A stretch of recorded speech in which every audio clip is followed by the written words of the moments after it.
Welcome back to the Reporter Year in Review 2015. Now this year the story of Cage, the prison advocacy group, was intrinsically linked with the world's most notorious executioner.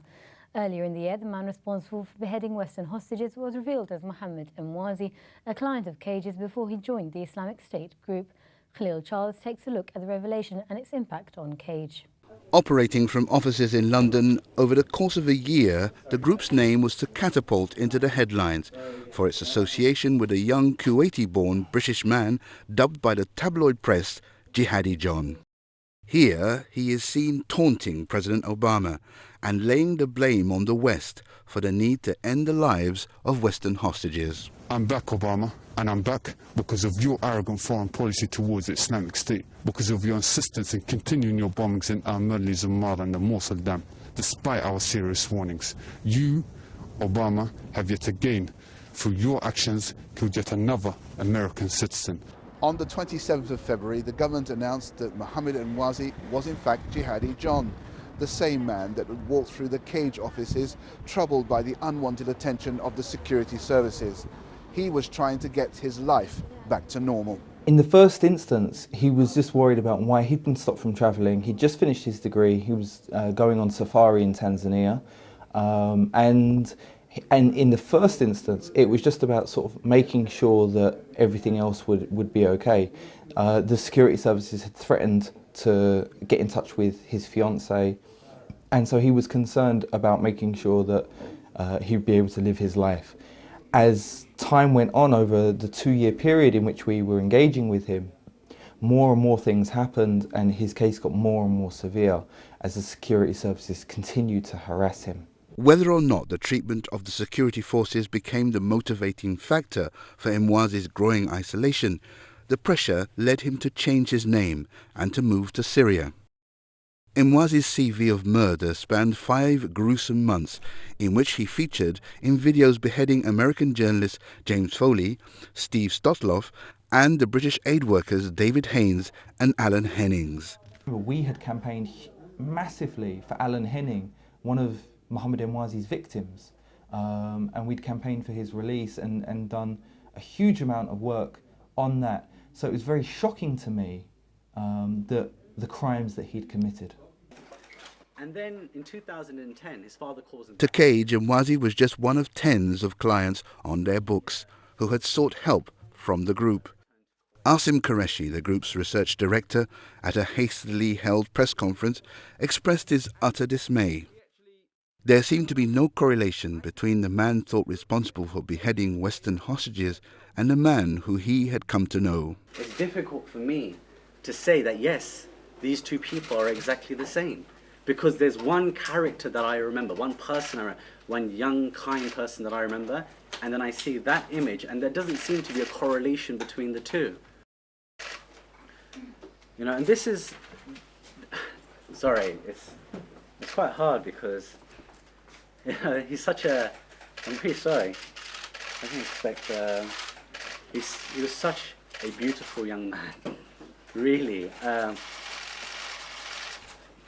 Those words and the idea that Emwazi was a man radicalised by the security services was greeted with sweeping condemnation from the British press, and too from the UK Prime Minister. David Cameron was later to say that groups should be ashamed of associating with Cage. I think during the press conference, you have to remember there's a huge amount of pressure there. And we literally had the entire world's media there. By some estimates, up to 70 million people potentially watching live around the world. And if you watch it back, it was a very honest press conference. Asim was very touched emotionally by what happened. So was I as I was sitting there. And we tried just to speak from the heart and explain the whole situation so that people could, and that we as a country could avoid making possibly the same mistakes again.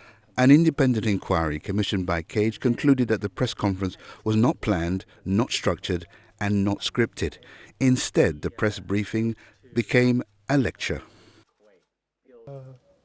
Cage was to remain in the spotlight when the Prime Minister announced his 5-year strategy to counter terrorism. In a direct statement, the Prime Minister questioned why Cage's outreach director was being invited to speak at universities. Here you have a Muslim organisation that is confident, that is bold, that is brazen, but is happy to hold people to account, even maybe the Prime Minister himself. And I think for the Prime Minister actually to attempt to mention Cage in a negative light is not going to impact any student. It's not going to impact any young person or anyone who's involved in campaigning or justice or concerned about the world around them. Cage went to the highest court in the land to force the Charity Commission to overturn its directive preventing charities from funding Cage. They won an historic victory. But on the 13th of November, last night, the United States carried out an airstrike in Raqqa, Syria, targeting Mohammed Emwazi, the ISIL executioner known as Jihadi John. We cannot yet be certain if the strike was successful. But let me be clear, I've always said that we would do whatever was necessary, whatever it took, to track down Emwazi and to stop him taking the lives of others. Well, Cage is basically essentially in line with the victims of the family. I mean, if you actually look at the really thoughtful comments of James Foley's mother, Diane Foley, who actually really eloquently said on ABC News that Emwazi's death doesn't bring her any further joy or elation or relief, but rather she doesn't understand why her government had gone to such effort to kill this man as opposed to trying to save her son's life.